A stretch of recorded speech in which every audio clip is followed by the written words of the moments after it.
It's because he loves you, not because you love him. And let him be a father. Let him be good to you. We keep ourselves away from him. He doesn't keep himself away from us ever. It's impossible for him. All that he wants to do is to remove the veil. Let us look up and say, oh, I've always been here. Oh, I've always been in the house. Oh, everything that you have is mine already. Oh, I can just partake. That's what they say. Become a partaker of divine nature. You know, you can sit in front of a table with food and not eat it. But if you partake in the meal, you start eating, you start enjoying it. Now, all of this is already, every prayer and blessing in Christ is already yes and amen. It's already yours. Now, it's up to you to start taking it. It's up to you to start receiving it, you know.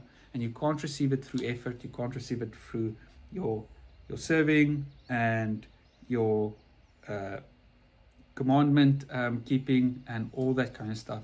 You can only receive it because you fall into the love of your Father, that it's his good pleasure to give you he said, it's my children, it's my good pleasure to give you the kingdom. He loves that. He wants to do that. We think we have to work for the kingdom. He wants to just give it. He already gave it. It's in you. Jesus said it.